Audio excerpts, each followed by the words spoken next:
அனைவருக்கும் வணக்கம். இன்னைக்கு நம்மளோட மூத்த பத்திரிகையாளர் மற்றும் அரசியல் விமர்சகர் மரியாதைக்குரிய முத்தலிப் அவர்கள் இணைஞ்சிருக்காங்க. சார்கிட்ட இன்னைக்கு இன்றைய அரசியல் நிகழ்வுகள் மற்றும் நடப்புகள் பற்றி கேட்க போறோம். சார் வணக்கம் சார். வணக்கம். நானும் ரொம்ப பார்த்து ரசித்த பிரியகுமாரோட இணைஞ்சு இன்னைக்கு கொடுக்குறது ரொம்ப சந்தோஷம். ரொம்ப மகிழ்ச்சி சார். முதல்ல உங்ககிட்ட கேட்கணும் அப்படின்ற கேள்வி, உங்ககிட்ட முதல்ல ஒரு வாழ்த்துக்கள் வாங்கிடலான்ட்டு. ரஜினிகாந்த், சூப்பர் ஸ்டார் ரஜினிகாந்த் அவர்கள் தன்னுடைய 50வது ஆண்டை வந்து திரைத்துறையில் நிறைவு செய்கிறாரு. நாளைக்கு அவருடைய திரைப்படம் கூலி ரிலீஸ் ஆகுது. அதுக்கு உங்களுடைய வாழ்த்து செய்தியை நான் எதிர்பார்க்குறேன் சார். அதாவது ரஜினிகாந்த்கிட்ட பிடிச்ச விஷயம் என்னென்னா, ஒரு தான் சாதாரண இடத்துலேருந்து வந்தன்றதை மறுத்தது இல்லை எந்த காலத்துலேயும். அதே மாதிரி சுயம்புவாக வருவார்கள். வாரிசு மாதிரி இல்லாமல் அந்த மாதிரி ஒரு சுயம்புவாக வந்து, இன்னொன்று சினிமா ஹீரோவுக்குன்னு ஒரு சில இது இருக்குது, வரைமுறைகள். அந்த மாதிரி இருந்த காலகட்டத்திலேயே அதுக்கான வரைமுறை இல்லாமல் அதை மரபை உடைச்சதில் நம்ம வீட்டு பக்கத்து வீட்டில் இருக்க பையன் அப்படின்ற மாதிரி ஒரு மரபை உடைத்து எம்ஜிஆர் சிவாஜின்றப்போ அதே ஸ்டைலில் இல்லாமல் ஒரு மாற்றத்தை கொடுத்ததுனால தான் அவர் வர முடியுது. அப்போ அந்த மாதிரி வந்து ஒரு 5-6 வருஷத்தில் சூப்பர் ஸ்டார் ஆகி இன்னை வரைக்கும் தன்னுடைய இடத்த யாருக்கும் கொடுக்காம, அதாவது 70 வயது ஒருத்தர் ஹீரோவாக நடிச்சுக்கிட்டு இது பண்ணுறாருன்னா அது ஒரு பெரிய விஷயம். அதுக்கு அவருடைய உழைப்பு ரொம்ப முக்கியம். நடுவில் பாபாலாம் ஃபெயிலியர் ஆனப்போ எங்கே தப்பு பண்ணோன்னு தெரிஞ்சுக்கிட்டு அதை கரெக்ட் பண்ணிட்டு போகிறாரு பாருங்க. அது வாழ்க்கையில் ஒவ்வொருத்தரும் கடைப்பிடிக்க வேண்டிய விஷயம். தவறும் இதாகும், அந்த தப்புன்ட்டு கண்டுபிடிச்சி நகர்றது வந்து பெரிய விஷயம். அவர் ஒரு கமர்ஷியல் ஹீரோ. அவர் நல்ல நடிகர். ஆனால் அவர் நமக்கு கமர்ஷியல் பண்ணால் தான் தயாரிப்பாளரும் பாதிக்கப்பட மாட்டாங்க அப்படின்றதுனால கமர்ஷியலை கொண்டு போகிறாரு. எனக்கு என்ன இதுன்னா, 50வது வருடம் முடிந்து விட்டது, நல்ல விஷயம். இனிமேலாவது அவருக்குரிய ஒரு தனித்தன்மை இருக்குது. அந்த தன்மையோட ஒரு நல்ல 2-3-4 படம் கொடுத்தாருன்னா அவர் சொல்ல முடியாது, தேசிய விருது கூட வாங்கலாம். அந்த வகையில் நம்ம எங்கே வாழ்த்துறது, நம்மளாம் அவருடைய ரசிகர்கள். சந்தோஷப்படலாம் சார். இப்போ ரசிகர்களாக அல்லது வந்து நம்ம வந்து வாழ்த்துறோம். அரசியல் தலைவர்களாக இருக்கக்கூடியவர்கள், முதலமைச்சராக துணை முதலமைச்சராக இருக்கக்கூடியவர்கள் வாழ்த்தலாம், அவங்களும் வாழ்த்தலாம், தப்பு இல்லை. அதோடு சேர்ந்து நாளைக்கு ரிலீஸ் ஆகிற படத்துக்கு இன்றைக்கி ரிவ்யூ போட்டிருக்காங்க சார், திரை விமர்சனம். கூலி படத்தை நான் பார்த்து விட்டேன், அட்டகாசமான ஆக்ஷன் என்டர்டெய்னர், பார்த்தா த்ரூ அவுட் த மூவி சூப்பராக இருக்குது, கன்ஃபார்மாக ஹிட் ஆயிரும், அதனால் ஒட்டுமொத்த டீமுக்கும் வாழ்த்துக்கள்னு சொல்லி துணை முதல்வர் உதயநிதி ஸ்டாலின் அவர்கள் ட்வீட் போட்டு வாழ்த்தியிருக்காரு சார். இதை எப்படி பார்க்குறீங்க? அவர்கள் கிட்டத்தட்ட இன்ஃப்ளூயன்சர்கள்னு சொல்லலாம். இன்ஃப்ளூயன்சர்களை சார் நான் இன்ஸ்டாகிராமில் தான் சார் இன்ஃப்ளூயன்சர் எல்லாத்துலேயுமே அவர் அரசியல் பொலிட்டிக்கல் இன்ஃப்ளூயன்சர். என்னென்னா, நீங்கள் இது அந்த மாதிரி காலமாக மாறிப்போச்சு. சினிமா நடிகர்களை அவர்கள் இதெல்லாமே தேர்தல் காலம். இப்போ நம்ம ரஜினியை வாழ்த்துற மூலிமா அந்த ரசிகர்களை இது பண்ணுறது அப்படின்ற மாதிரிலாம் தான் போகிறாங்க. நீங்கள் உங்கள் லெவலோட அதை அந்த அந்த அந்த இடத்துக்குரிய தகுதியோடு நிறுத்திக்கணும். அதை தாண்டிக்கிட்டு நான் பார்த்துட்டேன் நல்லா இருக்குன்னா ப்ரமோஷன் கொடுக்குற வேலை நடக்குது. இதே மாதிரி தான் ஜெய் பீமுக்கு ப்ரமோஷன் கொடுத்தாரு முதல்வர். நான் பார்த்தேன், கண் கலங்கி விட்டேன், என் மனதை தவிர்த்து இரவு முழுதும் உறங்கவில்லைன்னு. ஆனால் ரியல் லைஃப்பில் அதே மாதிரி அஜித்குமார் நடக்கும்போது அப்படி ஒன்று சம்பவமே நடந்த மாதிரி அவர் காட்டிக்கல. பார்த்துக்கலாமா, சரி பண்ணிக்கலாமா, சாரிம்மா, காலம் மிரிச்ச மாதிரி சொன்னார். அது வந்து ரொம்ப மோசமான ஒரு விஷயம். குறைந்தபட்சம் ஒரு அறிக்கை கூட விடல. இந்த மாதிரி விவகாரங்கள்லாம் ஏற்றுக்க மாட்டேன், காவல்துறையே பண்ணாலும் உரிய நடவடிக்கை எடுப்பேன், அந்த குடும்பத்துக்கு துணையாக இருக்கும், அந்த மாதிரி கூட கொடுக்கல. அந்த பையனுக்கு வேலை கொடுக்குறேன்ற பேரில் 80 கிலோமீட்டரு 80 கிலோமீட்டர் போகணும் வரணும். அவன் லாக்அப் டத்தில் செத்தானா இவன் பிரயாணத்திலே செத்துருவான் போல. அந்த மாதிரி பண்ணான். 3 சென்ட் நிலம்னா காட்டுக்குள்ளே எங்கப்பா, அதை போது பார் மானுலாம் அதை தாண்டி போனால் அங்கே இருக்குது. எவ்வளோ சென்ட்டு, 2000 ரூபா அப்படின்னு 6,000 ரூபாய்க்கு இவ்வளோ பெருமானம் உள்ள நிலத்தை கொடுத்தாச்சு. எவ்வளோ பெரிய மனசு அந்த மாதிரி. அதனால் இவர்களுடைய செயலுக்கும் சொல்லுக்கும் சம்மந்தம் இருக்காதுன்றது. இன்றைக்கி கூலி நல்லா இருக்குது அதுன்னு பேசுகிறாங்கன்னா அதுக்கு பின்னாடி சில ஆதாயங்கள். சரிங்க சார்.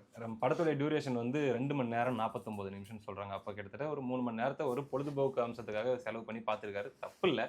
ஆனால் அதே தலைநகரில் 10 நாட்களுக்கு மேலாக தூய்மை பணியாளர்கள் வந்து அவங்களுடைய நியாயமான கோரிக்கை, அதுவும் திமுக தாங்கள் அதிகாரத்துக்கு வந்தால் உங்களுக்கு செஞ்சு தரோம் அப்படின்னு சொல்கிற கோரிக்கை, இதுக்காக அவங்க போராடிட்டு இருக்கிறாங்க. அவங்கள போய் ஏன் எட்டி பார்க்கல, அதுக்கெல்லாம் நேரம் இல்லை, இதுக்கு நேரம் இருக்கான்னு சொல்லி விமர்சனம் வருது. இது என்ன? அது ஒன்று பார்க்குறீங்க. இன்னொரு விஷயம் நான் நேற்று பார்த்தது, அவரே போட்டிருக்காரு. ஒரு இவர் நடன இது பண்ணுற சம்மந்தப்பட்டவர், ஒரு இஸ்லாமியர் ஒருத்தர், அவர் பேர் ஜஹீர் ஹுசேனா ஏதோ ஒரு பேர். அவருக்கு உடம்பு சரியில்லையா, அவர் பார்த்தா நல்லா இருக்காரு. அந்த இதெல்லாம் பார்த்தா அவர் தான் இவங்களோட நல்லா இருக்கிறார். அவரை போய் இவர், அதாவது உதயநிதி டெபுட்டி, இவங்க தேடிட்டு இருக்கிற அமைச்சர் கேன்னாரு, ப்ளஸ்ஸு இவர் அந்த ஆஸ்பத்திரி முதல்வர், மருத்துவ சுகாதார அமைச்சர் மாசு, இவர் 3 பேரும் போய் அவரை பார்த்து நல்லா விசாரிக்கிறாங்க. ஆனால் இங்கே பற்றிக்கிட்டு எரியுது. ம். நீங்கள் நல்லா ஒரு விஷயம் பாருங்கள், கலைஞர் 13வது இடத்துல இருந்தார். ம். 49 கட்சியாக இருக்கும். ம். ம். அவர் எல்லாரையும் காலி பண்ணி வந்தார். அதுக்கு சிலரை பயன்படுத்தினார். சிலரை ஒன்றும் இல்லாமல் ஆக்குனார். கண்ணதாசனெல்லாம் ஒன்றும் இல்லாமல் ஆக்குனார். ஏன்னா இவரை விட அவருக்கு நாலேஜ் ஜாஸ்தி. அதனால் இவர் இருந்தால் நமக்கு சிக்கன்ட்டு. அதே மாதிரி சம்பத் இருந்தால் எந்த காலத்துலேயும் அண்ணாவையே அவர் தூக்கிடுவார். ஏன்னா பெரியாருடைய அண்ணன் பையன். அதனால் சம்பத்தை இல்லாதெல்லாம் பண்ணி வெளியேற்றினாங்க. இந்த மாதிரி ஒவ்வொரு காலகட்டத்திலையும் அவர் பலரையும் தட்டிக்கிட்டி வந்து எம்ஜிஆரை பயன்படுத்தி முதல்வராகவே ஆனார். அப்புறம் எம்ஜிஆர் இருந்தால் சிக்கல்னு எம்ஜிஆரை வெளியேற்றிட்டு ஒன்றும் இல்லாமல் பண்ணலான்னு பார்த்தாரு. இப்போ அந்த மாதிரி கலைஞருடைய போராட்டம் பார்த்தீங்கன்னா, ஏதோ ஒரு வகையில் அவருடைய இது இருந்தாலும், அவர் போராடி தான் வந்திருக்காரு. தன்னுடைய இருப்பை தக்க வச்சுக்கிறதுக்கு அரசியல்வாதி அரசியல் பண்ணாரு. ம். நீங்க எளிதாக கிடைச்சிச்சு உங்களுக்கு. இப்போ ஸ்டாலின் கூட பார்த்தீங்கன்னா, 68ல மாணவர் அணின்னு ஆரம்பிக்கிறாரு. ஒரு சலூன்ல வச்சு தான் அதை ஆரம்பிச்சேன்னு மாதிரி சொல்லுவாங்க. ம். ம். ஆனா, அவருக்குரிய அங்கீகாரம் குடுத்தது 84ல தான். ம். 80ல அவர இளைஞர் அணி இதாக்குனாலும், தேர்தல்ல நிக்க வச்சது பார்த்தீங்கன்னா, 84ல ஆரணியால நின்னு தோத்துட்டாரு. கே. கிருஷ்ணசாமிட்ட. ம். 89ல ஜெயிக்கிறாரு. ஆனா, அமைச்சர் பதவி குடுக்கல. 91ல தோத்துட்டாங்க. 96ல தான் அவருக்குரிய அங்கீகாரம்லாம் கிடைக்குது. மேயர் அது இதுன்னு. அப்போ எவ்வளோ நீண்ட காலம். இருக்கு. ஒரு 16 வருஷமாச்சும் டிராவல் இருக்கு. நீங்க எடுத்துட்டு இப்படி வந்த உடனே அவர தூக்கி அ ஆக்குறீங்க, எல்லாம் பண்றீங்க. அது நான் ஒண்ணும் சொல்ல முடியாது. கேட்டா அது வேற மாரி சொல்லுவாங்க. ஆனால் நீங்க வந்துட்டீங்க. இப்போ உங்களுக்கான இது இருக்குது. நீங்க தான் அடுத்த முதல்வர்ன்றாங்க, அடுத்த இதுன்றாங்க. அத தாண்டி உங்க பையனும் வரைக்கும் வந்துட்டாங்க. அவர் நடிக்க போறாராம் சார். மணிரத்னம், வெற்றிமாறன் இவங்ககிட்டலாம் கதை கேட்டுருக்காங்க. வேற என்ன பண்ணுவாங்க? மகன். வேற என்ன பண்ணுவாங்க? இருக்கிறதே எளிதானது எதுங்க? ம். நடிக்கணும். ஆனா மக்கள் ஏத்துக்கணும் அது அப்புறம் கதை. ஆனா எளிதானது நடிக்கிறது தான். ம். ம். அதனால இப்ப என்ன பிரச்சனைன்னா, இவரு தன்னுடைய இருப்பை தக்க வைக்கிறதுக்கோ, தான் ஒரு தலைவராக பாலிடிக்ஸ் ஆச்சு குவாலிட்டியா பண்ணணும் இது பண்றதுக்கு அவரு எதுவுமே பண்றதில்ல. நீங்க ம். பார்த்தீங்கன்னா, அஜித் குமார் இருக்கட்டும். இது பெரியவர் போல. சரி வயதானவர், முதல்வர். நீங்க அடுத்த இடத்துல இருக்கீங்களா? நீங்க அஜித் குமார் ஃபேமிலி போய் பார்த்துருக்கலாம்ல. கவின் ஆணவ கொலை. அறிக்கை கூட விடல. கண்டுக்கவே இல்ல. அப்படி ஒண்ணு நடந்ததாவே தெரியல. ஆனா, நீங்களாவது போய் பார்த்துருக்கலாம்ல. இந்த மாரி பல விஷயங்கள் தான் இந்த விஷயம். சேகர் பாபு அம்ச்சி ம். அதாவது அந்த பிரச்சனைய வந்து மெயின் ஸ்ட்ரீம் மீடியா எப்போ வழக்கம் போல கண்டுக்காம அப்படி ம். போயின்னுக்குறாங்க. இந்த யூடியூபர்ஸ் தான் போய் எடுத்துக்கிட்டு போட்டுக்கிட்டு இருக்காங்க. பெருசா பத்திக்கல. ம். என்னடா இப்படி இருக்குதேன்னு பார்த்தா, நம்ம வந்தார் அண்ணன் சேகர் பாபு. நல்லா அவரே பத்த பெருசாக்கி வச்சுட்டு விட்டாரு. அவர் தான் பத்த வச்சது. அதுவும் பெட்ரோல் நான் ஊத்தி பத்த வச்சுட்டு ஆமா. போயிட்டாரு. யாரு? நான் பதில் சொல்ல மாட்டேன். உனக்குலாம் சொல்ல தேவையில்ல. அப்படிலாம் சொல்லல. என்ன ஆதாரம் காட்டு. அப்படி ம். இப்படின்னாரு. பத்திக்கிச்சு. அது வரைக்குமே நீங்க பார்த்தீங்கன்னா, சென்னை மாநகராட்சி மேயராக பிரியா வந்தது முதல், இவர் கூட இருந்து இவர் தான் பேட்டி கொடுப்பாரு, எல்லாம் பண்ணுவாரு. ம்.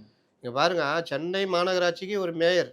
அவங்களுக்கு பேச தெரியாதாம், அதனால இவர் இருக்காராம். ம். அது எதுக்குங்க அந்த மாதிரி ஆளை கொண்டு வந்தீங்க? ம். அவங்க கிள்ளை மொழி ம். மாதிரி பேசிட்டு இருப்பாங்க. ம். இப்படியே பேசினா யாரும் கண்டுக்கல. ஆனால் இந்த மாதிரி நீங்க பண்ணதோட விளைவு, அந்த கேள்வியே வந்துடுச்சா இல்லையா? குமாரு, யார் இவரு? யார் இவரு? வந்துச்சா இல்லையா? கண்டிப்பா வந்து. யார் நீங்க? ம். துறை அமைச்சர் யாரு? நேரு.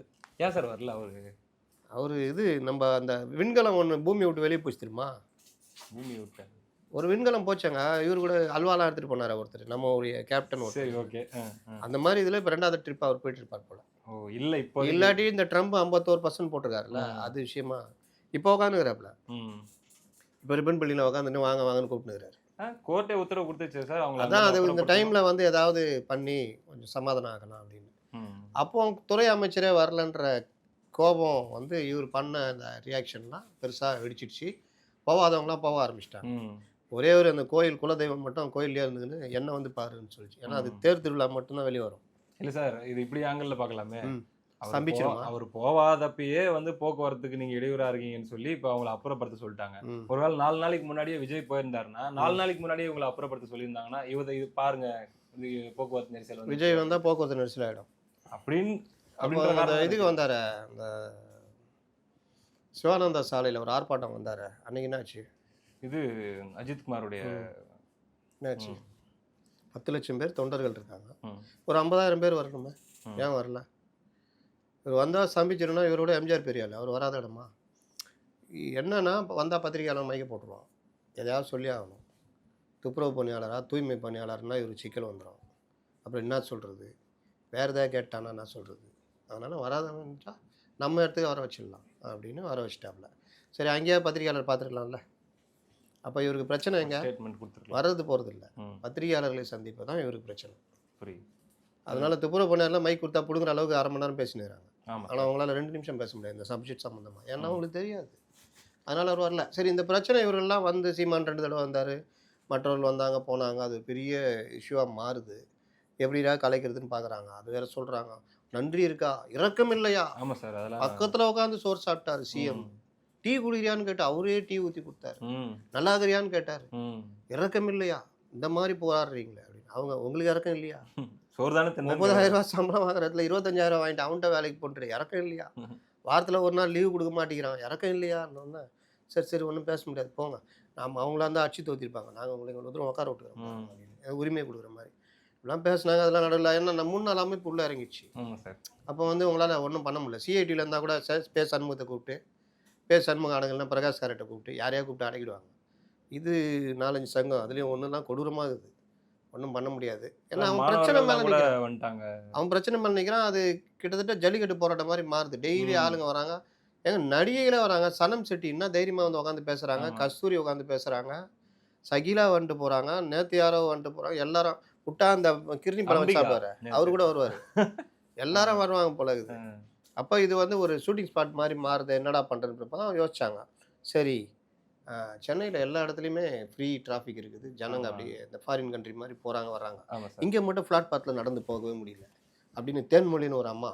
யார் சார் அந்த தேன்மொழி? அதெல்லாம் வந்துருவாங்க, அதெல்லாம் பிரச்சனை இல்லை. தேன்மொழி, கனிமொழி இந்த மாதிரிலாம் வந்துருவாங்க, அதெல்லாம் பிரச்சனை இல்லை. ஏன்னா அரசு போட்டால் தானே நீங்கள் கேள்வி கேட்பீங்க. இவங்க வந்து அந்த சைடாக நடந்து போகிறவங்க டெய்லி வழக்கு. ஆமாம், அவங்க வந்து இப்படியே இந்த வேப்பேர்லேருந்து வந்து இப்படியே நடந்து ரயில் பிடிக்க போகிறாங்க, அந்த இடத்துல இவங்க பிளாட்பாத்தில் உட்காந்துட்டு இருக்கிறாங்க. அதனால அவங்க ரயிலை தவற விட்டாங்க. பிளாட்பாரன்றது நடக்கிறதுக்கு நீங்கள் வந்து இந்த மாதிரி பண்ணீங்கன்னா அப்படின்றதுனால மற்ற இடங்கள்லாம் பாருங்கள், பிளாட்பாரம் எப்படி இருக்குது, அப்படியே நடந்து போகலாம். சோறு போட்டு விட்டா பைக்காரன் நம்மள தூக்கி போடுவாங்க, ஆக்கிரமிச்சு வச்சுக்கிறான் எல்லா இடத்துலையுமே. தனியார் நிறுவனம் பாருங்க, கார் தொழிற்சா ஒரு கம்பெனி பார்க்குறேன், கார் முட்டிக்கு நிற்கிது, நம்ம அந்த காரை தாண்டி ரோட்டில் இறங்கினா பைக்காரன் இஷ்டு என்ன ஆயிடுச்சு நம்மளை பார்த்தா அவன் என்ன நீங்கள் ரோட்டில் இதுக்கு வந்த போ அப்படின்றான். என்ன ரோட்டில் வந்துன்னு கேட்குறேன், நான் அவனை போய் கேளு போ, காரை விட்டு வச்சுக்கிறான்ல அவனை கேட்டு போ, உன ரூட் ஆத்துடா அப்படின்றான். அந்த மாதிரி தான் எல்லா இடத்துலையுமே இருக்குது. பல இடங்கள்ல இதுதான் பிளாட்ஃபார்மா தெரியவே தெரியலையே, இப்போ எடுத்தாப்புறம் தான் தெரியுது. முன்னையாவது கார்பரேஷன்காரன் எப்போவாவது வந்து எடுக்கும் போது தெரியும், ஓ இதெல்லாம் பிளாட்ஃபார்மா இருந்ததா நடக்கிறதா அப்படியான்னு. இப்போ அதெல்லாம் கிடையாது. அப்படி இருக்கிற இடத்துல இவங்க மொழியாவங்க தமிழ் மொழியா தேன்மொழி அவங்களுக்கு வந்து இந்த போகிற பாதை ஆக்கிரமிப்பாக தெரிந்தவுடன் ஒரு பொதுநல வழக்கை போடுகிறார். அது உடனே நம்பர் ஆகுது, உடனே விசாரணைக்கு எடுத்து கொள்ளப்படுகிறது, மின்னல் வேகத்தில் நடக்குது. அவர்களை அப்புறப்படுத்துங்கள்னு சொல்லிட்டாங்க. என்னன்னா 15ஆம் தேதி கொடி ஏற்றணுமே, அன்னைக்கு போய் இவங்க இந்த கும்பல் இறக்கமில்லாத கும்பல் பக்கத்தில் உட்காந்து மனிதாபிமானம் இருக்குதா? ஒரு முதலமைச்சர் ஒரு இலை தள்ளி வர உட்காந்தாரு, அப்புறமா அவங்களாம் சொல்லி இலையெல்லாம் தள்ளி போடலாம், சாப்பிட்டீங்களான்னு கேட்டிருக்காரு. அந்த மாதிரி கழிவறையை பயன்படுத்த நாங்கள் கொடுத்தோம் தெரியுமா, அவ்வளோ பண்ணி இறக்கம் இல்லை. அதனால் அவங்கள வந்து அப்புறப்படுத்துங்கன்னு சொல்லிட்டு இப்போ கோர்ட்டு தீர்ப்பு என்ன பண்ண முடியும், நீதிமன்றங்களுடைய தீர்ப்புகள் மேலே ஒன்றும் பண்ண முடியாது. ஏன் நாளைக்கு உட்காந்தா என்ன தடுப்பாங்களா? இல்லை வேற எங்கேயாவது உட்காந்தா என்ன பண்ணுவாங்க? இல்லை ரிப்பன் பில்டிங் உள்ள போய் உட்காந்தா என்ன பண்ணுவீங்க? காப்பாற்றிட்டாங்க இல்லை சார்? ஆமாம், ஒன்று கனிமொழி காப்பாற்றணும், இல்லை தேன்மொழி காப்பாற்றணும், ஏதோ ஒரு மொழி காப்பாற்றிச்சு. இல்லைன்னா மொழி போராட்டத்தை வச்சு தூக்கி சுற்றுவாங்க. அந்த வகையில் இந்த போராட்டம் முடிவுக்கு வரல, இடம் மாற்றுவாங்க. அதுக்கு நடுவில் இன்னைக்கு பேச்சுவார்த்தைக்கு வாங்கன்னு கூப்பிட்டுருக்காங்க. துறை அமைச்சரே வந்துட்டார், வெளிநாடுலாம் சுற்றுப்பயணம் முடிச்சு வந்துட்டாப்புல. ஒரு செய்தி வந்துச்சு சார், அதாவது துறை அமைச்சர் வந்து நான்லாம் போக முடியாது, ஆரம்பிச்சு வச்சவங்க யாரும் அவங்களே போய் முடிக்க சொல்லுங்க அப்படின்னு சொல்லி ஸ்டாலின் அவர்களிடம் சற்று பிடிவாதம் பிடித்ததாகவும், இந்த பக்கம் போனால் அந்த அமைச்சர் நான் போனாலும் அவங்க கேட்க மாட்டேங்கிறாங்க, நாங்கள் என்ன அப்படின்ற பண்ணுறது அப்படின்னு சொல்லி அவர் புலம்புனதாகவும், யாராச்சும் ஒருத்தர் போய் இதை முடிக்கிறீங்க எனக்கு தெரியாது அப்படின்னு சொல்லி ஸ்டாலின் சொன்னதாகவும் 2 பேரும் போயிட்டாங்க. வழக்கம் போல அம்மா ஒரு சைடு மட்டும் பார்த்துட்டு இருப்பாங்க மேயரம்மா, இப்போ 2 சைடும் பார்த்துட்டு இருப்பாங்க. மேட்ச் பார்க்குற மாதிரி இது நம்ம கிரிக்கெட் மேட்ச் பாருங்க, இப்படி பார்த்துட்டு இருப்பாங்க. அதனால வந்து 2 பேரும் போய் ஏதாவது பேசி 2 பேருமே மிரட்டல் தொழில் தான் பேசுவாங்க. பார்த்துறீங்களா, அன்பான மிரட்டல் அந்த மாதிரி தான் மிரட்டல் தொழில் தான் பேசுவாங்க. நம்ம தலையெழுத்து. அதாவது பொது வெளிக்கு வரும்பொழுது நீங்கள் என்ன தான் இதுவாக இருந்தாலும் பொது வெளியிலன்றது இருக்கிறதுலே டெரர்னு வாங்க ஜெயலலிதா. பொது வெளியில் பார்த்தீங்கன்னா அந்த மாதிரிலாம் இருக்காது, தெரியாது. அவங்க கட்சிக்காரங்க கூட மரியாதையாக கூப்பிடுவாங்க, மரியாதைன்னா மற்ற விஷயங்கள்லாம் உள்ளக. ஆனால் இங்கே என்ன யார் நீ எதுக்கு சொல்லணும், நீ யார், பத்திரிகையில் வேலை செய்கிறவங்களாம் உங்கள் வீட்டு வேலைக்காரன், இல்லை கலைஞர் டிவி வேலை இருந்தால் கூட நீ கூப்பிட்டு. மற்ற நிறுவனங்கள்லாம் அந்த நிறுவனத்துடைய ரெப்ரஸன்டேட்டிவ். என்னதான் அவங்க சின்ன பசங்களாக இருக்கட்டும், நேற்று தான் இன்ஜினியரிங் காலேஜ் முடிச்சு இன்றைக்கி வந்து பண்ணின்னு வந்து வேலைக்கு சேர்ந்தான், அவனுக்கு பத்திரிகை துறை பற்றி தெரியல, சரி ஏதோ நீ சொல்கிறதெல்லாம் தலையாட்டு போகிறான்றதுக்காக நீ காரில் உட்காந்து பேசும்போது மைக்கை நீட்டிக்கின்னு கார் டயர் காலில் இருந்தாலும் பரவாயில்ல நிற்கிறான்றதுக்காக என்ன வேணும் ஓன்ட்ட சொல்லணும் இப்படிலாம்னா இது புரியுது. காலம் மாறிட்டு வருதுங்க. இந்த துணி இந்த விஷயங்கள் எல்லாம் எல்லா டைமும் ஏற்றுக்கொள்ளப்படாது. கட்டாயமா. அது வந்து அந்த வெறுப்பு வந்து சூடு ஏறிக்கிட்டே வரும். ஒரு நாள் கொதிச்சிடும். தலைநகரத்துல அதுதான். ஆமா. அந்த கொதிப்பு தான் இன்னைக்கு சேகர் பாபு ம். அனுபவிக்கிறார். அனுபவிக்கிறாருல்ல சார்? ஆமா வேற என்ன? முதல்வர் கோவத்துக்கே ஆளாயிட்டாரு அப்படின்ற மாதிரி கூட. அதெல்லாம் உருட்டுவாங்கங்க. அப்படியா? முதல்வருக்கு இந்த மாதிரி விஷயம் முதல்வர்ட்ட போய் முதல்வரே, ம். நீங்க உட்காந்து சாப்பிட்டீங்களா? பாருங்க கொஞ்சம் கூட நன்றிக்குதா பாருங்க. அப்படியா? என்ன பண்ண போறாரு? அவர் இப்போ பேசினாப்புல அவர் அந்த அந்த அந்த அந்த ரஞ்சித் ஒரு ம். வம்பு இழுத்துட்டுக்கிறாப்புல. ம். நான் போறேன் அந்த தடவை ம். பேசுறேன். ம். சரி சரி ஏதாவது பார்த்து முடிங்க. ம். ஓட்டுக்கு பங்கம் வந்துடாத. ம். அதெல்லாம் சென்னை நம்ம கோட்டைங்க. அதுதான் சார் கேட்கணும்னு நினைச்சேன். கோட்டை ஸ்ட்ராங்கா இருக்கா இல்ல என்ன? கோட்டையில் ஓட்டை விழுந்து விட்டதுன்னு ம். நம்ம சொல்லல. ம். அவங்க சர்வே சொல்லுது. பொதுவா டிஎம்கே வந்து ஆ. என்னதான் பண்ணாலும் அவங்க அடுத்தடுத்து ஒர்க் பண்ணிட்டே இருப்பாங்க. ஆமா. அதுல அவங்கள அடிச்சிக்க முடியாது. ஆமா. அப்ப அவங்களே சர்வேலாம் எடுக்கிறாங்க. அந்த 3 எழுத்து நிறுவனமா சார்? பெண்ணு மற்ற விஷயம் என்ன பெண்ணுன்னு சொல்லுங்களேன். ஆ. அது எடுக்கிறாங்க சர்வே எல்லாம் எடுக்கிறாங்க. அப்படி எடுத்ததுல அவர்களுக்கு கிடைச்ச தகவல் சென்னையில கிட்டத்தட்ட 4 தொகுதிகள் தவிர ம். பெரும்பாலான தொகுதிகள் சார் 4 தொகுதி தவற தவற. நான் நினைச்சேன் 4 தொகுதி தோக்க போறாங்களா? அப்படிலாம் இல்லை. அது காலம்லாம் மலையேறி போச்சு. 2006 to 11 பார்த்தீங்கன்னா ஆ. ஆடாத ஆட்டம் ஆடினாங்க. ஆ. கவுன்சிலர் ஒரு பக்கம் ம். வீடு வச்சுக்கிறவன் என்னைக்கிடா நம்ம வீடு காணா போயிடும். ம். அவன் பேர்லேயே விளம்பரம் வரும் பேப்பரில். ஆ. இந்த வீடு விற்கப்படுகிறது. அவன் அடிச்சு பொருண்டு எந்த மாதிரிலாம் சொல்லி அப்படின்னா என்ன சொல்லியா தொலைச்சிடும் ஞாபகத்தில் வச்சுக்கோ. ஆ. யார்கிட்ட பேசுகிறேன் ம். ராஸ்கோல் ம். அப்படி இப்படின்னு ம். இல்லாட்டி வந்து எழுதி கொடுத்துருப்போம். ம். 50 லட்ச ரூபா அண்ணன் தரேன் இருக்காப்புல ம். அப்படின்னு. ஏன் வீடு 2 கோடிங்க 50 லட்ச ரூபா கொடுக்குறதே பெரிய விஷயம். இந்த மாதிரிலாம் போச்சு. இதெல்லாம் வெறுப்பில் தான் அந்த அம்மா இது கொண்டு வந்தாங்க. நில அபகரிப்பு தடுப்பு சட்டம் கொண்டு வந்தாங்க. 11 இல்லைங்களா? ஆமாம். ம். இது இந்த இது கந்து வட்டி மிரட்டல் பல விஷயங்கள் கவுன்சிலர் ஆடுறது சும்மா வீட்டில் ஒரு கிச்சன் ஆர்டர் பண்ணோன்னு இடிச்சு ம். அந்த மண்ணை எங்கே போடுவான் ம். வெளியில் போட்டு அப்புறமா வெளில போட்டால் வந்துடுவாப்புல. ஆ. என்ன அதுக்கு ஆள்லாம் வச்சுருப்பாங்க கவுன்சிலர். ஓகே. என்ன இல்லை வீட்டில் கிச்சன் ஆல்ட்ரு பண்ணேன் ம். அப்படியே அண்ணனை கேட்காம பண்ணுவேன். ம். 5000 ரூபா கொடு. ஏங்க இந்த வேலைக்கே 2000 ரூபா தாங்க ஆச்சு. அதெல்லாம் எனக்கு தெரியாது. இப்படிலாம் பயங்கரம் வெறுப்பு ஆகி ஜனங்க ம். அதெல்லாம் ஒளியணுன்ற அளவுக்கு பண்ணாங்க. சென்னையில் அப்போ அந்த தனசேகரன்லாம் இருக்கார். அவர்லாம் ம். கடுமையாக எல்லாரும் எதிர்பார்த்தாங்க தோக்கணும்னு. ஒரு சின்ன பையன் அந்த அதான் நியூஸ் பார்த்தோம் சார். பார்த்த சார் கார் தோக்கடிச்சார். விஷயம். ம். பார்த்த சார் தோக்கடி. இப்போ அவர் பையன் தான் கார் மோதி பேரன். ம். ம். அன்னைக்கு பார்த்த சார்கிட்ட தோத்து போனார். அந்த மாதிரி அப்போ கலைஞர் கூப்பிட்டு கவுன்சிலர்லாம் கேட்டாராம். என்ன போதுமா செஞ்சது இன்னும் வேணுமா என்ன பண்ணு அப்படின்ற மாதிரி. அதே ஒரு நிலைமை தான் இப்போவும் History repeats. சென்னையில் நீங்கள் கவுன்சிலர்லாம் நீங்கள் கூட ஒரு கேமரா எடுத்துகிட்டு போய் ம். கவுன்சிலர் அந்த வார்டு ஃபோட்டோ வார்டுக்குடைய கவுன்சிலர் ஃபோட்டோ காமிச்சு இவர் யாருன்னு கேளுங்க. ம். தெரிலங்கன்னு வாங்க. ம். யாருக்கும் தெரியாது. எந்த கவுன்சிலர் மன்ற கூட்டத்துக்கே போகிறதில்ல தெரியும்ல. ம். மாதத்துக்கு ஒரு நாள் நடக்கும். அந்த வார்டு கவுன்சிலர் அவங்க பிரச்சனையை பற்றி பேசுகிறதுக்கான மன்ற கூட்டம். ம். ம். அதுக்கே அட்டெண்டன்ஸ் பார்த்தா 200 பேருக்கு 80 பேர் தான். ம். மேயர் பல தடவை சொல்லியும் யாரும் கண்டுக்கிறது இல்லை. அந்த மாதிரி நிலமை. அப்போ இது எல்லாம் சேர்ந்து எதிரொலிக்காதா? கரண்ட் பில்லு இவங்க பண்ணுற இது போலீஸ் அட்ராசிட்டி ஹெல்மெட் மேட்டரே போதுங்க. ம். அந்த ஓட்டு கேட்கும்போது ஹெல்மெட் ஹெல்மெட் ஹெல்மெட் அப்படின்னு சொல்லி கேட்டாலே போதும். ஆமாடா 2000 ரூபா கட்டணும்டா. ம். பொண்டாட்டி பூ வாங்கி கொடுத்துட்டு கூட்டு போகிறேன் நான் ஹெல்மெட் போட்டுக்கிறேன் பொண்டாட்டிக்கு ஏன் போடணும்னு கேட்டாங்க. ம். ஏன் பூ வச்சுக்கணும் எப்படியா போடுவாங்கன்னா அதெல்லாம் முடியாது நீ கொடு கட்டு ம். அப்படின்னு வலுக்கட்டாயமாக இது பண்ணாங்க. நீங்கள் யாரை பற்றியும் கவலைப்படலையே அவங்க காரில் போகிறவங்க கேட்டாங்களா? ம். இப்போ பாதிக்கப்பட்டது எல்லாம் அந்த இதுதான். Middle இந்த class, கோபங்கள் lower இந்த middle விஷயங்கள் class. எல்லாமே ம். நீங்கள் அவங்க எடுக்கிற சர்வேல ஒரு பக்கம் இன்னொரு பக்கம் நம்ம தெய்வம் தெய்வமா? பனையூர் தெய்வம். ஆமா ஆமா. பனையூர் தெய்வம் தான் காலை வருது. திமுகவுக்கா? ஆமாம் ஒவ்வொரு இடத்துலையும் 15,000 20,000 ஓட்டு வாங்குறதுலாம் இவங்க கோர் ஓட்டு. ஓ ரைட்டு. அப்போ இவங்க நினச்சிட்டு இருந்தாங்க வந்தா அவர் நடுவில் என்டிஏ போகிற மாதிரியும் ஒரு மைண்ட் செட் இருக்குது. ம். ம். அப்பா போய் தொலைச்சிடாத தனியாகவே நில்லு ம். பெரிய அடியை விட சின்ன அடி பரவாயில்ல அப்படின்ற மாதிரி. அதுதான் கணக்கா? அதனால இவர் வாங்குற வாக்குகள் ம். இவர்களே போன தடவை சென்னையிலே கமல்ஹாசனும் ம். என்டிகேவும் சேர்ந்து காலை வரணாங்க. ம். இவங்களையும் காலை வரணாங்க அவங்களையும் காலை வரணாங்க. ஆனால் இந்த தடவை காலை வருவார்கள் இவர்களுக்கு கம்மி உங்களுக்கு தான் ஜாஸ்தி இருக்கு. ஏடிஎம்கே பிஜேபிக்கு கம்மி, டிஎம்கேக்கு அதிகம்னு சொல்ல வரீங்க. ஏன்னா நீங்கள் இஸ்லாமிய சிறுபான்மை மக்கள் வாக்கு பட்டியல் சமூகம். பட்டியல் சமூக மக்கள் வாக்கு பெண்கள் வாக்கு 1000 ரூபா குத்து வச்சுக்கிறீங்க. ஆமா. எல்லாம் போய் அக்கா அக்கான்னு டிக்கெட் கிட்ட வாங்கி கொடுத்து ம். ஏன் நம்ம பிள்ளைங்கப்பா போடலாம்பா ம். இன்னொன்று விஜய் வந்தால் மாற்றம் தருவார். ம். ரொம்ப பேர் இந்த நம்பிக்கையில் இருப்பாங்கல்ல அதெல்லாம் சேர்ந்து பிள்ளைங்களே அடம் பிடிச்சி போட வச்சிருவாங்க. போட வச்சுருவானுங்க. அப்போ இந்த மாதிரி இன்னும் இத்தனாவது இடத்துல இருக்குது, இது கரெக்டாக குத்து. ம். இது என்னன்னு தெரியும். ம். பல ஓட்டுகள் அப்படி தானே உழுது. நமக்கே ஓட்டு போடும்போது தான் பக்குன்னு இருக்கும் அதை ம். பார்க்கும்போது. ஆமா நம்ம சார். சின்னம் எங்கடா போச்சு ஆமா அப்படின்னு. சார். உண்மை. அனுபவிச்சிருக்கீங்களா? நானும் அனுபவிச்சிருக்கேன் சார். அனுபவிச்சிருக்கேன். நம்ம நான் என்னமோ என் பெரிய கையை பிடிச்சிக்கிட்டு கொண்டு போய் எங்கேயாவது மாறி போகணும் குத்துறாங்க. 10 வீடியோ நம்ம போட்டு ஆ விழிப்புணர்வு ஏற்படுத்திட்டு போய் நிப்போம். நமக்கு நீங்கள் தலை பக்குன்னு சுத்தும். இருக்கும். எல்லாருக்கும் அந்த அனுபவம் இருக்குதுன்னா, அப்போ படிக்காதவங்க ஆ. அதெல்லாம்னா நேற்று சீமான் பேசினார்ல, ம். ஏய் இத்தனாவது இடத்துல தேடி பிடிச்சி என் சின்னத்தை போட்டாங்கன்னா, அப்போ நான் எங்கே நிற்கிறேன் ம். பார்த்துக்கோ அப்படின்னு. உண்மையிலே அது பாராட்ட வேண்டிய விஷயம் தான். சின்னம் இல்லாமல் திடீர்னு சின்னத்தை கொண்டு வந்து பண்ணதெல்லாம். அப்போ சின்னன்றது ரொம்ப முக்கியம். இவங்க இன்னும் அந்த சின்னத்தை கூட வாங்கலை. ம். சரி அப்படியே வாங்கி வந்தாலும் இவங்களை காலை பிடிச்சி இழுத்து விட்ற இதுவாக இருக்கும்னு அவங்க கணிப்பு. ம். அதனால தான் எதை வேணாலும் பண்ணு, ம். என்ன வேணாலும் பண்ணு. ஏடிஎம்களை யார் இருக்கிறாங்க? மைத்ரேன்னு ஒரு சும்மா தனியாக சுற்றின்னு இருக்கிறாருங்க ம். மயிலாப்பூர் பக்கம். தூக்கி உள்ள போடு. கூட்டு வாப்பா, முன்னாள் எம்பி தானே, ஆமாம் கூட்டு வா கூட்டு வா. ம். கூட்டு வந்தோடனே தலைவரை பாரு, மாலை போடுந்தா ம். இந்த பேப்பரு என்னங்க பேப்பரு, ம். வெளியே போய் சொல்லணும்ல. அப்படியே அவங்க ஓரமாக உட்காந்து மனப்பாடம் பண்ணிட்டு அங்கே போய் சொல்லு, ம். தளபதி அது பண்ணுவார் இது பண்ணுவார், அங்கே ஒன்றும் இல்லை குழப்பம் ஆகுதுன்னு. அப்புறம் வேறு யார் பிடிக்கிற?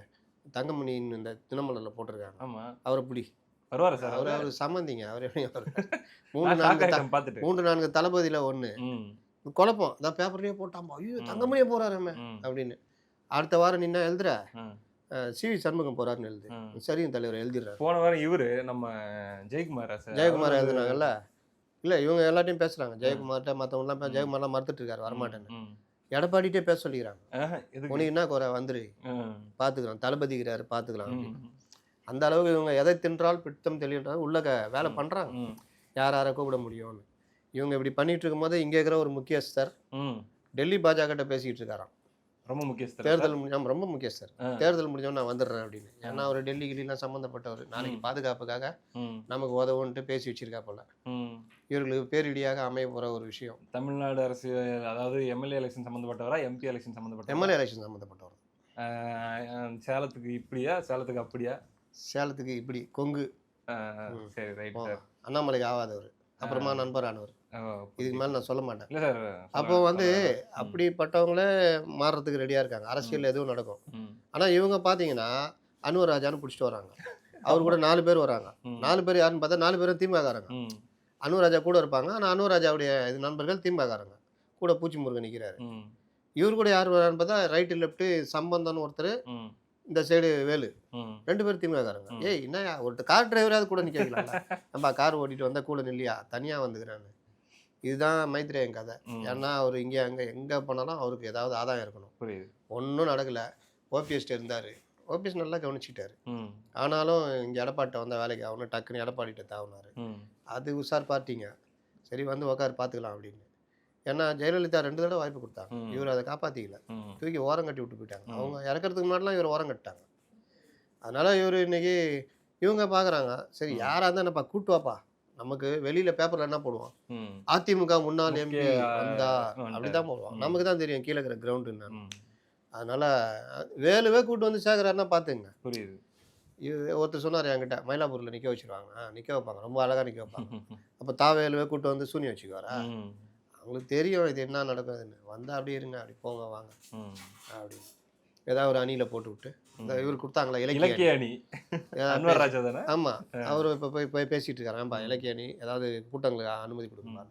அங்கங்கே போய் பேசுவோம். என்ன பேசணும், எடப்பாடி திட்டுங்க, ம். அவ்வளோதான். ம். பாஜக வந்துடும் சொல்லிட்டு இருங்க, ம். அவ்வளோதான். அவ்வளோதான்.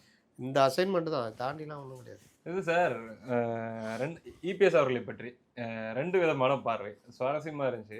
ஒரு தரப்புல என்ன சொல்றாங்கன்னா, அவர் 10 ஜெயலலிதாவுக்கு சமங்க, அவர் உண்மையிலேயே வந்துட்டாருன்னா, அதாவது அவரா தேர்ந்தெடுக்கப்பட்டு வந்து உட்கார்ந்தாருன்னா, அல்லது அவருடைய அரசியல், அவருடைய ராஜதந்திரம் அதெல்லாம் இருக்குது, அவர் பயங்கர டேலண்ட் ஆனவர் அப்படின்ட்டு ஒரு பார்வை. நேத்து முதலமைச்சர் என்ன சொல்றாரு, அவருக்கு என்ன மனசுல எம்ஜிஆர் ஜெயலலிதா நினைப்பா அப்படின்ற மாதிரி சொல்றாரு. எப்படி சார் பார்க்கலாம் இந்த விமர்சனம்? இவர் அடிக்கடி ஒன்று பேசுவார் பார்த்தீங்கன்னா, ஸ்டாலின், ம். நான் பேர் சொல்லி விரும்பவில்லை, ம். பேர் சொல்லி அவர்களை ஆளாக்கவும் விரும்பவில்லை. ம். அந்த அளவுக்கு அவர் விஜயை கூட சொன்னார்ல, ம்.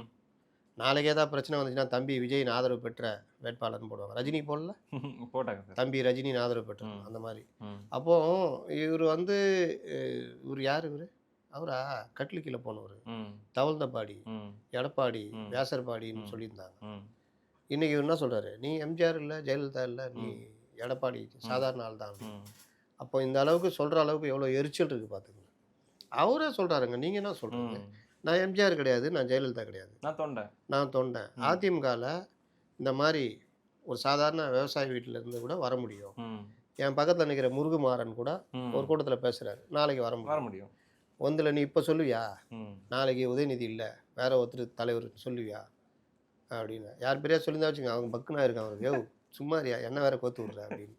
அந்த அளவுக்கு யார் வர ம். முடியுமா? ம். உதயநிதிக்கு அப்புறம் வேற யாரையா சொல்ல முடியுமா? ம். இன்பநிதி தான். அப்போ அந்த கழகன்றது ம். அவர்களுடைய கட்சி இது.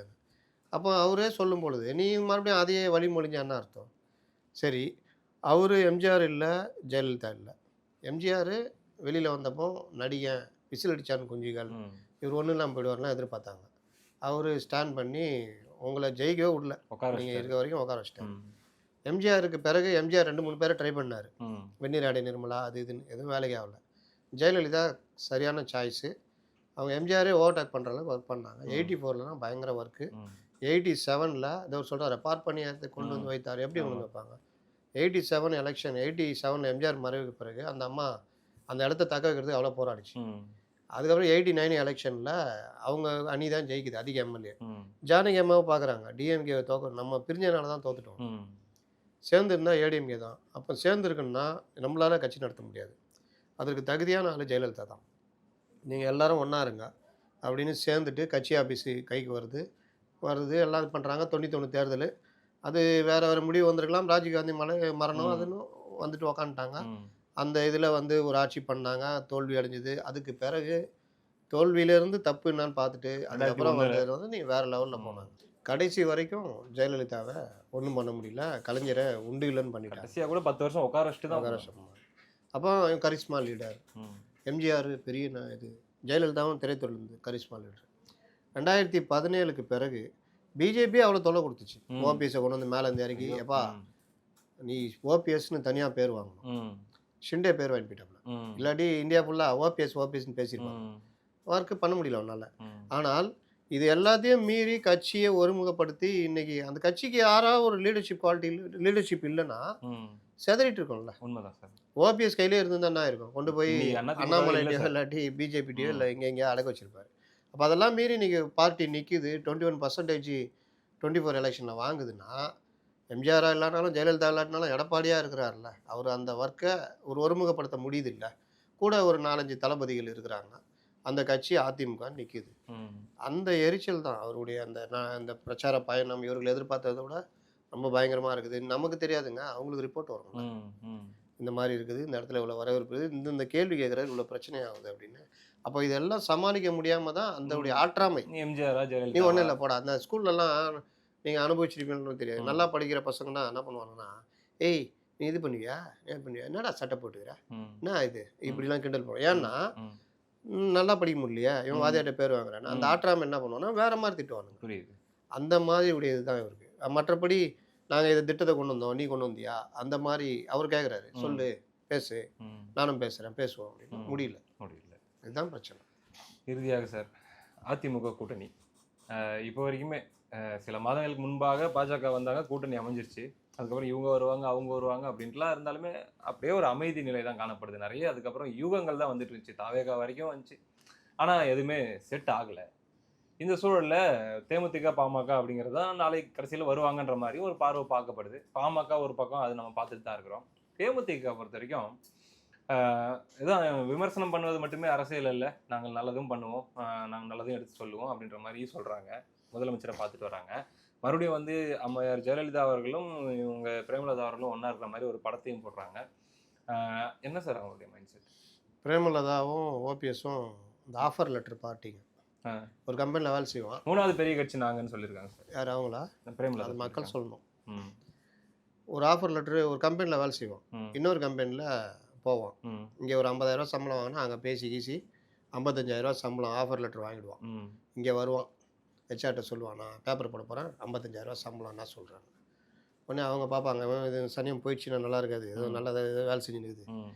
நம்மளும் அந்த 55 கொடுக்கலாம். ம். அதெல்லாம் முடியாது, 56 57 சரி போ தரம் போ இரு. அப்போ என்னது அந்த கம்பெனியை ஏமாற்றிட்டு ஆஃபர் லெட்டரை வச்சு இங்கே தன்னை உயர்த்திக்கும். அந்த மாதிரி பல இது மீடியா ஃபீல்டுலேயே இருக்க, ம். ம். ஐடி கம்பெனியில் இருக்கும், எல்லா இடத்துலையுமே இருக்கும். ம். அந்த மாதிரி ஆஃபர் லெட்ரு இவங்க ஒரு தொகுதி இதுக்கு கொடுக்கல. அப்புறம் சரி இந்த அம்மா ஒரே கத்தினுக்குதுப்பா, அடுத்த ராஜ்யசபாவில் ஒன்று கொடுக்குறேன்னு சொல்லிட்டுன்ட்டாங்க. ம்.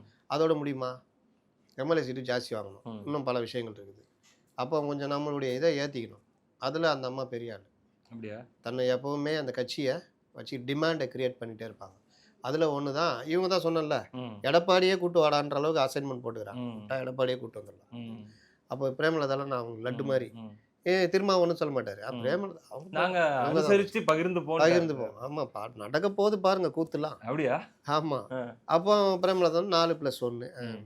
ஆஃபர் லெட்டர் வாங்கிட்டாங்களா? ம். நேராக கேசி வீரமன்ட்ட போய் ம். நான் சொல்கிறேன் வச்- ஒன்றுக்கு வச்சிருங்க அப்படிங்கிறாங்க. ஆமாம் ஒன்று சேர்த்து கொடுக்குறோம். ஆ. அதெல்லாம் முடியாது, ம். நான் ஜனவரியில் சொல்கிறேன் ம். அப்படி இப்படின்றது. சுதீஷ் ஒரு படத்தை போட்டு விடு, ம். இவங்க காண்டாகட்டும் ஒன்றும். ம். அது கொஞ்சம் அப்படி சுற்றி கித்தி லாஸ்ட்டில் இது வரப்போகிறது என்டிஏ கூட்டம் தான் வரப்போகிறாங்க. ம். ஏன்னா போக போக அவங்க தட்டில் பார்க்கும் பொழுது இந்த சைடு வந்து இன்னும் பிரச்சனைகள் ஜாஸ்தியாகிட்டே போகும். ம். இந்த நேரத்தில் நம்ம இதில் போய் மாட்டணும்னு புத்திசாலித்தனமாக முடிவெடுக்கலாம்னு நினைக்கிறேன். ம். அதனால் என்டிஏ பாமக பிரிஞ்சது காரணமே அப்பாவுக்கும் பிள்ளைக்கும். ம். அப்பா என்டிஏலே தங்கிடலாம்பா, நல்ல இது அப்படின்றா. இல்லை முடியாது, திமுக கூப்பிட்றாங்கன்னு. திமுகவுக்கு போகணும்னு ஆசைப்படுறது யாரு? ராமதாஸ் பெரியவர், தந்தையார். தந்தையார். ம். மகன் தான். அவருக்கு என்னங்க பல பிரச்சனை இருக்குதுங்க. ம். அங்கே இருக்கிறதுனால அவர் லாபம். நாளைக்கே 29ல் தருமபுரியில் மீண்டும் சௌமியான் இருக்கலாம், மீண்டும் மத்திய அமைச்சராகலாம், தாராளமாக வாய்ப்பு இருக்குது. ஏன்னா ஒன்று சென்ட்டாங்க. இந்த மாதிரி வாய்ப்பெல்லாம் விடுவார் அவர். டிஎம்கேல வந்து என்ன இருக்குது, ஏகப்பட்ட பிரச்சனை இருக்குது. அதனால் வேணான்ட்டு இவருக்கு ஒரு இது கொஞ்சம் சில விஷயங்கள்னா இதில் ஈகோ ஆயிடுச்சு. புரியுது. அதில் அவர் அங்கேயே நின்ட்டார். கட்சியே இப்போ அவர் கையில் தான் இருக்குது. ம். இங்கே இவர்கிட்ட இவரும் ஜிகே மணி அவரை கூட இன்றைக்கி ஒரு பேப்பரில் போட்டுக்கிறாங்க, ம். திமுக கூப்பிட்டுக்குது. கிட்டத்தட்ட அவங்க தனிமைப்படுத்தப்பட்ட விட்டா ராமதாஸே கூப்பிட்டுருப்பா, இல்லை பெரிய விஷயமா. எவ்வளவு பெரிய falls, எவ்வளவு பிஎம்கே பெரிய வீழ்ச்சி. டீ எதிர் டீ போட்டுடலாம் விடு அப்படின்ற மாதிரி ம். கொண்டு வருவாங்க. ம். அப்போது இந்த விவகாரத்தில் இவர் அங்கே தான் போவார், தேமுதிக அங்கே தான் வரும். ம். இது ஒரு ஏற்கனவே 39% வாங்கின கட்சி. ம். ஆன்டி இன்கம்பன்சி மற்ற விஷயங்கள்லாம் இருக்குது. இங்கே நீங்கள் ஆரம்பிக்க பிறகு நீங்கள் பாருங்கள், இப்போ எல்லாம் அந்த ஒரு படத்தில் காமிப்பான், ம். ஒரு மாமனார் இருப்பார், 3 மருமகன் இருப்பான், ம். பொண்ணு பார்க்க போயிருப்பாங்க, அப்படி பேசினே இருப்பான். என்னங்க ம். கை உடஞ்சிக்குது, அது ஒன்றும் இல்லைங்க, அவர் கீழே விழுந்துட்டார். ஆ. இப்படியே கொஞ்ச நேரம் தான் சமாளிப்பாங்க. அதுக்கப்புறம் அடி தட்டி சண்டை நடக்கும். பார்த்துருக்கீங்களா? விவேக் காமெடி படம்னு தானே? நினைக்கிறேன், விவேக் ஓகே, படம் காமெடி. ஓகே. ஆ. அப்புறம் மாமனார் மருமகன் எல்லாம் அடிச்சுக்குவாங்க. ஆ. அந்த மாதிரி தான் நடக்க போகுது. என்னன்னா ம். 6 சீட்டு தான் அந்த தடவையும். ஆமா. அப்புறம் முஸ்லீம் லீக்கு, ஜவாஹர்லா கட்சிக்கெல்லாம் ஒரு சீட்டு. ம். உதயசூரியனேவா? எல்லாம் இல்லை, அவங்க வந்து தனித்தனி நிற்பாங்க. கேட்பாங்க. ஜவாஹர்லா உதயசூரியன் தான் நினைக்கிறேன். ம். இந்த மாதிரி இவருக்கும் உதயசூரியன் தான் இவர் மதிமுகக்கு. ம். அதனால் அவங்க அங்கே தவலாமான்னு பார்த்துக்கிட்டு இருக்கிறாங்க. ம். இந்த விஷயங்கள் எல்லாம் வரும்பொழுது பெருசாக முட்டி நிற்கும்போது பே சண்முகம் என்ன பண்ணுவார், மாநாட்டில் உறுதி கொடுத்துட்டு வந்துக்கிறார், ம். டபுள் டிஜிட் வாங்குறேன்னு. ஆமா. 6க்கு ஒத்துக்க மாட்டோம். 6 போன ஒத்துக்க time மாட்டோம். நம்ம அப்போ என்ன தப்பு பண்ணுவாங்க, பண்ணிட்டோம் அப்படின்ட்டு. விஜய்கிட்ட போவாங்களா என்ன போவாங்கன்னு தெரியாது. அப்போ இந்த மாதிரி விஷயங்கள் இது இல்லாமல் பெண்ணு தான் ஆதிக்கம், ம். மாப்பிள்ளை. ம். அப்போ இவர் உதயநிதி அவருடைய இளைஞரணி ஆட்களை கொண்டு வர பார்ப்பார். ம். அப்போ சீனியர் அமைச்சர்கள் அவங்களுக்கு கடுப்பாகும். இந்த மாதிரி பல பிரச்சனைகள் அவங்களுக்குள்ள உள்ளுக்குள்ளேயும் ஓடுது, வெளியும் ஓடுது. ம். அதனால் இது இல்லாமல் கீழே போய் இந்த மெம்பர்ஷிப் பண்ணுன்னு சொல்லிட்டு சாகடிக்கிறாங்க. மார்க்கெட்டிங் கம்பெனி மாதிரி தான். ஓரணியில் தமிழ்நாடா? ஓரணியில் தமிழ்நாடுன்னு வெளியே சொல்லிக்கிறாங்க. ம். உள்ளுக்குள்ளே பெரும்பாடாக இருக்குதான். ம். ஓரணியில் தமிழ்நாடு, உள்ளுக்குள்ளே பெரும்பாடு. நல்லா இருக்கு சார். ஆமாம், அப்படியே தமிழ்ல சார். போட்டுங்க. ஆ. என்ன பிரச்சனைனா இவர்களை படுத்துகிற பாடு இருக்குல்ல, ஆ. அது பெரும்பாடு. அவன் பாவம் வட்டச்செயலாளர் இருப்பான், தான் வேலைக்கு போவான் வருவான், சாயந்தரத்தில் கட்சிக்காரன் பேசுவாங்க. திமுக எப்படிங்க வளர்ந்துச்சு? ம். படிப்பகம், சலூன் கடை, ம். டீ கடை, இந்த மாதிரி தானே. ம். நீ இன்றைக்கி கார்பரேட் கம்பெனி மாதிரி நீ லேப்டாப்பை திறந்துட்டு இது பண்ணு அது பண்ணு, இவ்வளோ டார்கெட்னா போய் மெம்பர்ஷிப் சேர்னா மெம்பர்ஷிப் சேர்த்தா கட்சி ஜெயிச்சிருமா? ம். நான் கேட்கலங்க, வட்டச்செயலாளர் கேட்குறாங்க. அப்போ இந்த மாதிரிலாம் நடக்கும்போது அவன் நொந்து நூலாயிரான், வேலையை செய்ய முடியல அவனால். புரியுது. கூட்டம்னு போடுறது, அதில் டார்கெட் ஃபிக்ஸ் பண்ணுறது, அது பண்ணியா பண்ணனா முன்னலாம் தலைவரை வேறு லெவல் தவிர 2000 பேர் என் தெருவில் சேர்த்துட்டேன் தலைவரை. ம். அப்படியா? மொத்தம் எவ்வளோ பேர் இருக்கிறாங்க? 1500 பேர் இருக்கிறாங்க தலைவரை. 2000 பேர் சேர்த்துட்டேன் தலைவர். நம்ம இப்போலாம் ம். எவ்வளோ பேர் சேர்த்த தலைவரை? 200 பேர் சேர்த்துக்கிறேன். ம். 200 பேருக்கு இது அனுப்பு, ஸ்க்ரீன்ஷாட் அனுப்பு, ம். மிஸ்டு கால் கொடு. ம். அவனை சேர்க்கறதே பெரும்பாடு. வெரிஃபை வேற பண்ற. வெரிஃபை பண்ணுறாங்க. சேர்க்கறது ஓடிபி இப்போ முடியாதுன்ட்டாங்களா? ம். அதனால் இப்போ மிஸ்டு கால் பார்ட்டின்னு திட்டினாங்கல்ல, ஆமா. இப்போ இவங்க மிஸ் கால் வந்துட்டாங்க. Super sir. ஆ. இப்போ மெம்பர்ஷிப் சேர்க்கறது காலில் கையில் வந்து கெஞ்சி ம். கூத்தாடி சேர்க்குறான். 1000 ரூபா, ஒரு 1000 ரூபா வந்துச்சு அப்படின்றான். ஆ. எனக்கு வந்துச்சு, எங்கள் மாமியாருக்கு வரல. அப்போ பேர் சொல்லுங்கள் ம். அப்படின்னு அது கொடுங்க, ம். ஒரு நம்பர் கொடுங்க, மிஸ் கால் கொடுங்க அப்படின்னு. அது பயப்படுறாங்க. ஏமா 1000 ரூபா வேணுமா வேணாமா? ம். சில இடங்கள்ல இதெல்லாம் இல்லை. அப்போ என்ன பண்ணுறது, வட்ட செயலாளரை ஆளை ஏற்பாடு பண்ணி ஒரு 50 நம்பர் எல்லாம் முடிஞ்சா, டேய் அந்த நம்பர்லேருந்து மிஸ் கால் கொடுறா, ம். தலைவரை வந்துச்சா பாரு. ம். இப்படி அவங்களே இப்ப ஏமாத்திக்கிறாங்க. கட்சிக்காரங்களே ஒரு வெறுப்புல கடுப்புல தான் இருக்காங்க. கடுமையான கோவத்தில் இருக்காங்க. ம். கீழ் மட்டத்தில் கடுமையான கோவத்தில். ம். இது எல்லாம் சேர்ந்து பெரிதாக தேர்தலில் தேர்தலில் எதிரொலிக்கும். நிறைய சார் இன்னும் உங்ககிட்ட கேட்டு தெரிஞ்சுக்கிறதுக்கு நம்ம இவ்வளோ நேரம் பேசியுமே கூட ஏதோ கொஞ்சம் தான் பேசியிருக்கோம். இன்னும் நிறைய பேச வேண்டியது இருக்குது அப்படிங்கிற மாதிரி எனக்கு தோணுது. இன்னும் காங்கிரஸ் இருக்கு, பல பேர் இருக்குது. நம்ம தாவேகா பேசுறதுக்கு. தலைவரை விட்டோம். நாம் நிறைய இருக்கு சார். அடுத்தடுத்த சந்திப்புகளை நம்ம பேசுவோம். உங்களுடைய நேரத்தை இவ்வளோ நேரம் பகிர்ந்து கொண்டு செலவிட்டு உங்களுடைய கருத்துக்களை பகிர்ந்து கொண்டதுக்கு ரொம்ப நன்றி சார்.